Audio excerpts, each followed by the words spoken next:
Broadcasting from the business capital of the world, this is the Podcast Business News Network. Welcome back, everybody. I had a conversation with a friend the other day, and they were talking about somebody they know and their child who has challenges and how music therapy is moving their life forward like a miracle. And I said, I know what you're talking about. I haven't experienced that specifically. I believe there's no coincidences in life. And I've learned about music therapy, the arts, and that therapy, how it helps many in many different challenges from this gentleman and the guests that he's brought on this show. And I'm talking about the man behind Baltic Street Into Action, a great nonprofit in the New York City area. Peter Jampel is the gentleman behind that. He's back with us. Peter, welcome. How you doing? Steve, I'm doing well, and as always, it's a pleasure to be with you. Wonderful to have you here. And when that friend started talking about the music therapy, I couldn't talk because I was like, yes, this is what we've been talking about here. And let's pick up that conversation. You always have amazing guests with just wonderful insight. Who do we have today? Well, the person I'm honored to introduce, I think, can really speak from an extensive knowledge and background as a music therapist, Dr. Alan Turry, um, who I will talk at greater length in a moment. But Alan, great to have you. Finally, we've got it all together here. So wonderful to be able to bring you on. Well, it's my pleasure, and it's a great opportunity to really explain what we music therapists have known for many, many years, that music is such a powerful way to help people. Welcome. Yeah.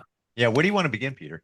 Well, let me just talk about a very special approach in music therapy that Alan is uh, really a principal practitioner and theoretician and clinician practicing the Nordhoff Robbins music therapy approach.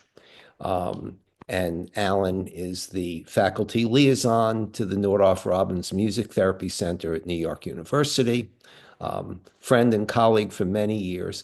And what I love about the Nordhoff Robbins approach is that it sees every person as a musical, creative being, whether that's been through a lifetime of involvement in music making and music listening, or whether it's still dormant within the individual and as yet to be awakened. And Alan is a wonderful music therapist and a wonderful music improviser. Hmm. And the heart of the Nordhoff Robbins approach deals with the in the moment awakening of making music together.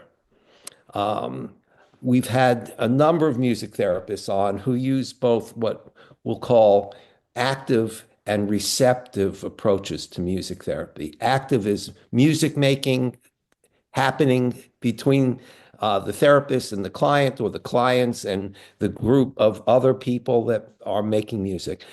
But the receptive approach is listening to music. And of course, both have an important role. One of the things about Nordhoff Robbins music therapy is that music is the vocabulary. Music is the means of communication. It doesn't mean that talking doesn't happen, but music is where, if I can put it this way, is where the action is. Hmm.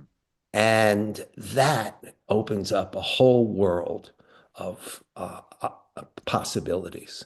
So, Alan, what I want to ask you, is um, how does the Nordhoff Robbins music therapist understand um, music as a world of expression, communication, and and uh, sense of building relationships?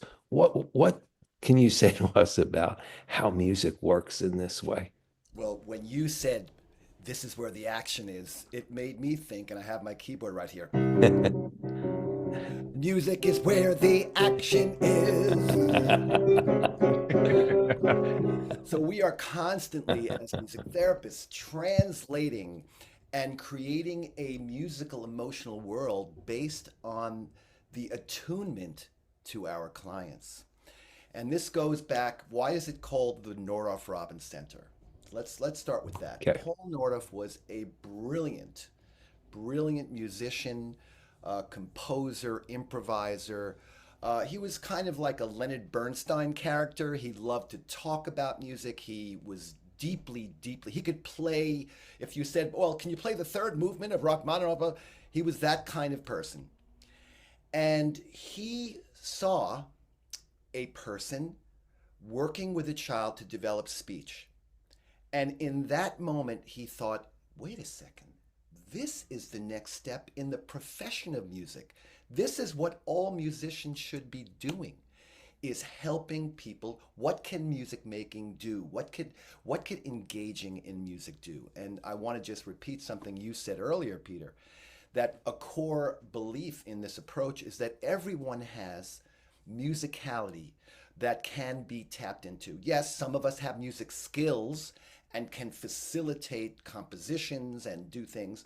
But if you are a human being, you are musical. You have a heartbeat. You have rhythms. Your brain turns off and on different parts of the brain in a rhythmic way. We know from brain research how music and rhythm is a part of who we are. And so to get back to how does this work even start, I'll give you an example of Paul Noroff's first session. He worked with Clive Robbins, who was a genius in his own right, in working with difficult to reach children, autistic children, children with developmental delays, many with non-speaking. And they worked together. And the first child that Paul Noroff ever worked with, I'll give you an example of this. And let me know if you can hear my keyboard well enough. I want to jump in here and tell you right now that that's the best sounding audio on Zoom from a music instrument ever. And I've had situations somebody will play and Zoom is, unless you have the settings changed and you're intentional about that, it only focuses on the voice. So you really don't hear anything other than voice. We're hearing everything. Amazing, Alan. I'm so glad. You know, there was a time during the pandemic when we had to run music therapy sessions and improvise on Zoom. So we had to learn very quickly how could we optimize engaging in music therapy with people on Zoom. So thank you for letting me know that. So Paul Noroff, let me get back to this story. He was asked to work with a child who no one could reach. A child described as aloof, a very flat kind of affect, and people had tried in different ways to reach him.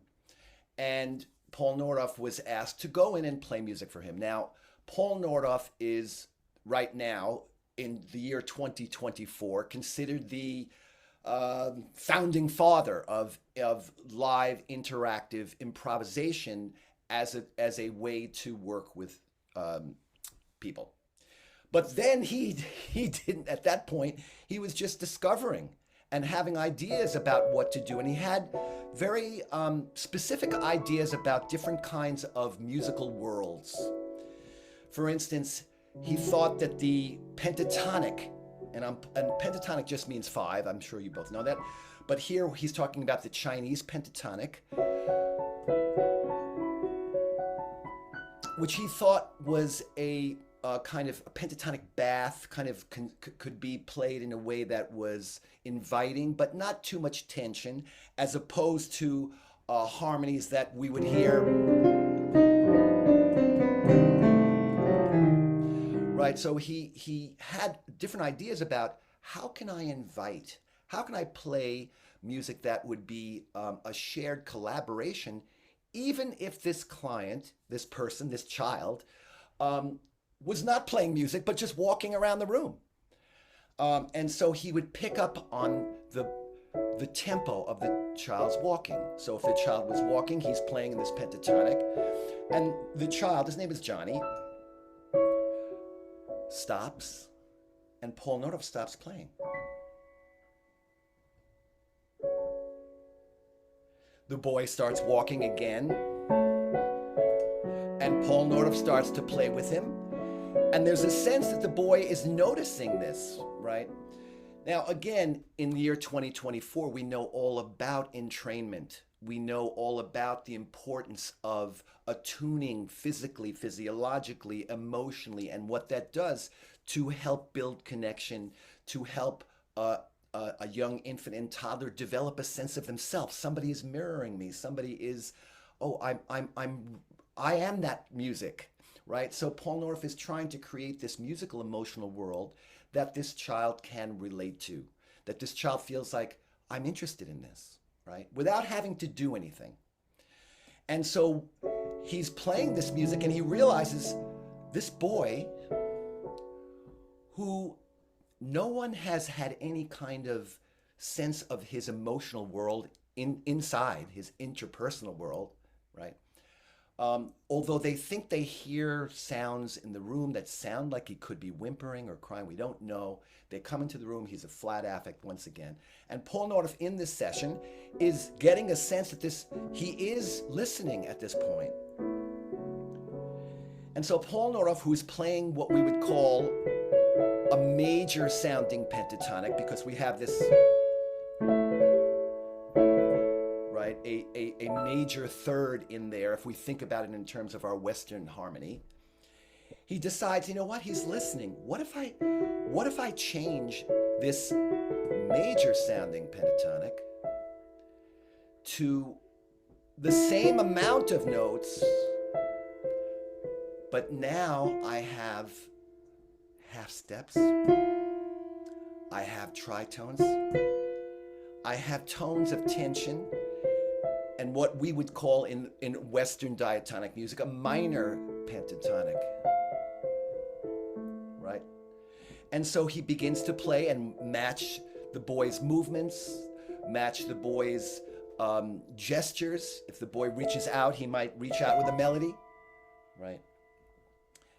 And a very interesting thing happens here, a very powerful thing happens. The boy starts to clearly be emotionally moved by the music and stops and comes closer to Paul.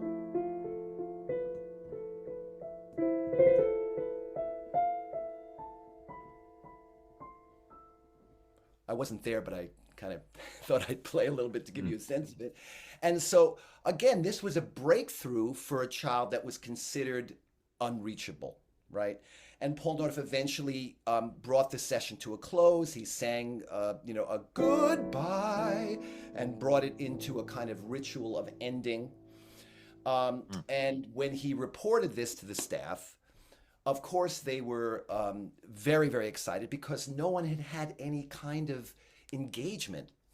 And so I'm telling you this story just to give you a sense of some of the essential aspects of the approach, that we are collaborating with the person. We are trying to play from the energy of the person. We're trying to attune to the person, and that those things are the connectors to then support and find the developmental threshold and invite new developments, which is what often happens in music therapy, and why the person that you said, hey, my life is changing now that we've found music therapy, because it's a way to tap into a person's strength and really build on strengths, and also challenge focus and attention and the things that we want to see in terms of what we call outcomes, social and emotional outcomes. But it's all happening through musical engagement.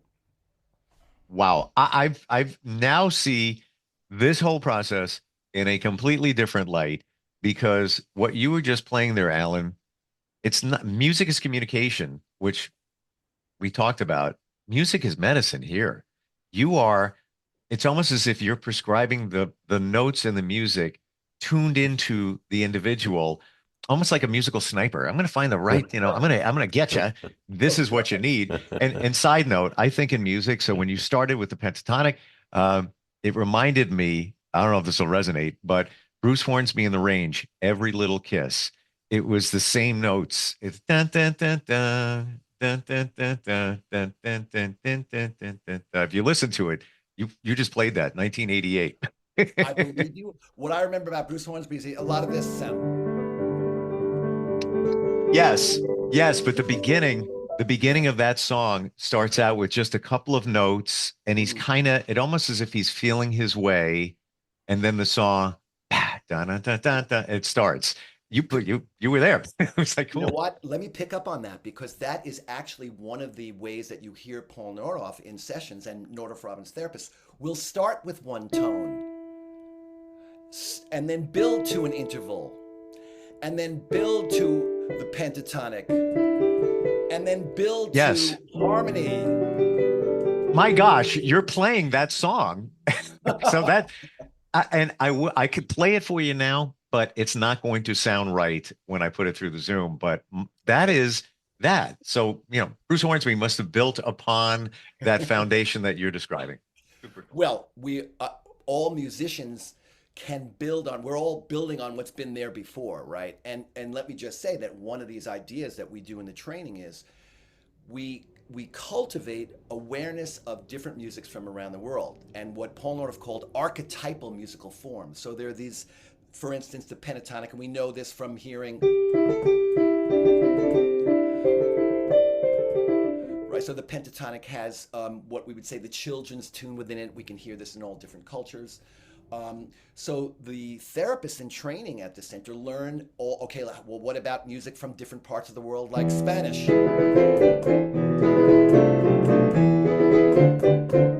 So, to learn music that is stimulating, to learn music that is soothing, and to be able to, I want to say this, you said something about prescription. What I would say is you have to define and discover the meaning of these musics with your client. You can't assume every time I play the Japanese pentatonic, somebody is going to get sad, or everybody, so you really have to discover how does this kind of music, what is the music that can really help somebody to develop. I'll give you an example. One of the musical forms that we work with is the whole tone.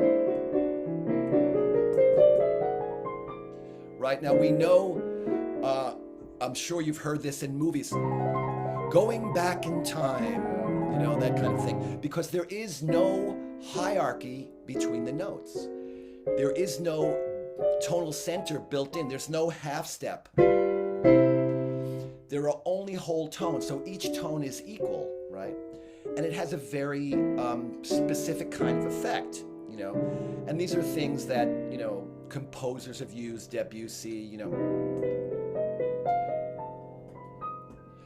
So some people find this evocative and exciting. Others run out of the room, So you can't make an assumption of how people are going to respond to music, but you are working in every moment to develop an understanding, develop a shared understanding of what music can be meaningful and powerful.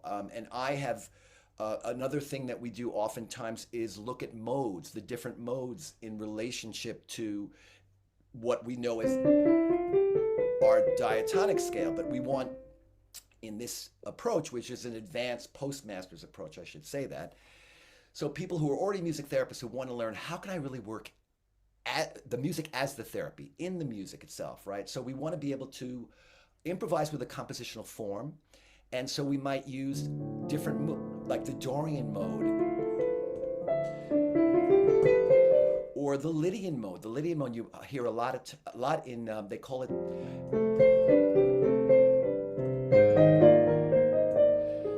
the Lydian mode, the Disney mode, because you hear it a lot in this kind of wonder,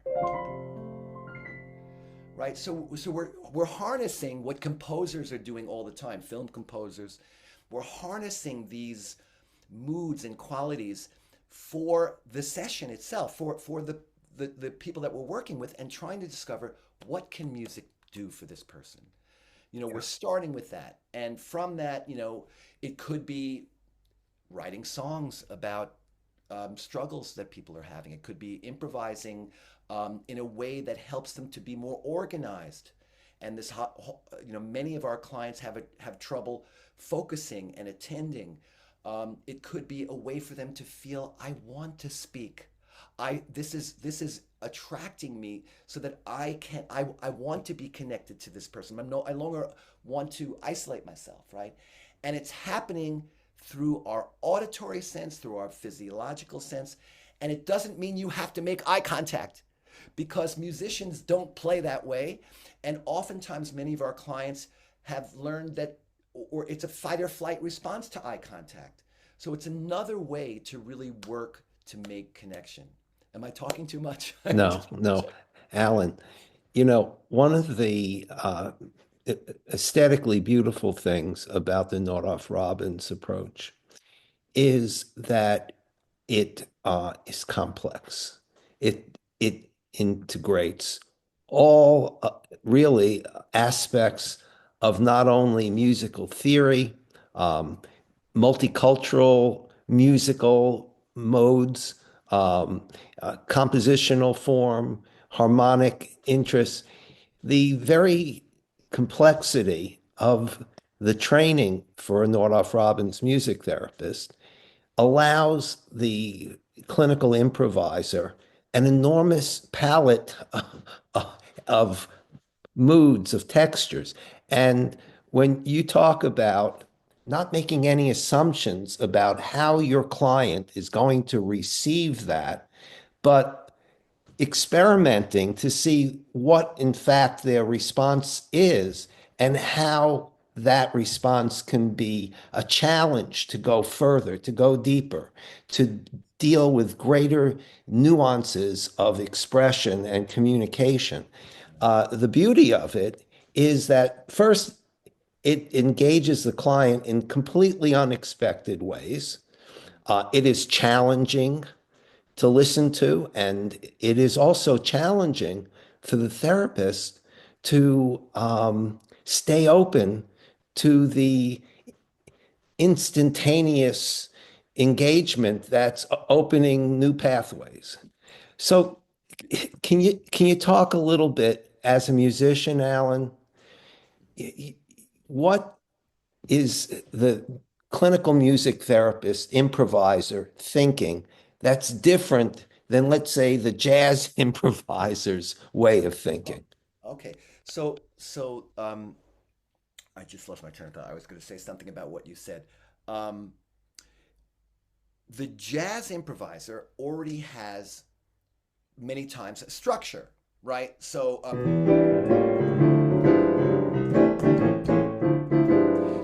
We already have this sense of here's the form, and now within that, how can we communicate? So there are parallels. I mean, certainly there are parallels to that, right? I gotta say, I could go an hour or three with this. Amazing. We are out of time. I don't want to Wow. start. It's just like so good. Yeah. But Baltic I Street know into what I wanted to action say. is Can I just say one more thing? Because something that Peter please, said. please. That's the great thing about music is that there are blends of emotion that you could feel supported and you can feel challenged. You can identify with what you are already feel. That's how I'm feeling, and also wait, and that's what I want to feel, right? So that's why I think music can be so powerful as a therapy. So I just wanted to make that point because there was something that you said, Peter, about challenging. It's supportive and can be challenging or inviting the next step for someone. Yeah. Alan, in appreciating the work, I think one of the things that is important to recognize is that music therapists who work in this way um, are not trying to just soothe the person Right. or create a safe bubble around this person. In a way, they're taking the bubble away and they're saying, here's something for you to jump into and dive into. And it's not necessarily familiar or even, totally comfortable, but it's fantastic. Can I just say, I know you want to end Yeah. just one thing. Yeah, There's a lot of what are we playing? What are we, oh, you can play. yeah, But just as important is how we are playing with. How are we collaborating? What is the timing like? And I have heard the most powerful, beautiful moments of emotional breakthroughs for clients who've maybe been repressed and not in touch with their feelings, all of a sudden feeling something from the therapist playing one note or two notes. So it's not about facility, right? It's really about cultivating sensitivity. How do I collaborate to really discover what music making can do for this person? Yeah. So people can find out about the Nordhoff Robbins Music Therapy Center for Music Therapy at NYU on your website. Alan, thank you. And folks, BalticStreetIntoAction.com is our website. I will be posting these conversations on our website, and I'm hopeful that this podcast might also be posted on the Nordhoff Robbins website as well. Steve, send me that link to the Bruce Hornsby. I'm going to try and play on my keyboard right now. Kidding, right? I don't know if you can hear this.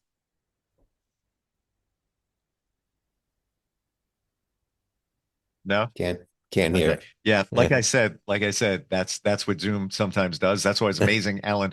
We heard what you were playing. This has been such an eye-ear opener today in learning how this all works. It all came clear for me. We sense emotion in music, but when somebody is kind of closed and you're able to permeate them and their space by hitting the right notes in the right succession and reading them, beautiful things happen. Both of you, thank you so much for being here today. Really, really appreciate it. Good to be here. Great to be here. Thanks. We'll be right back. Are you looking for even more of the podcasts and hosts that you love? The Podcast Business News Network is proud to announce that you now have even more ways to listen live. Check out the MyTuner Radio, online radio box, and Simple Radio apps on iOS and Android, or find us online. Search for Business News Network on mytuner-radio.com, or search Podcast Business News Network on streama.com and onlineradiobox.com/US. Take your podcast on the go and don't miss a minute of the action.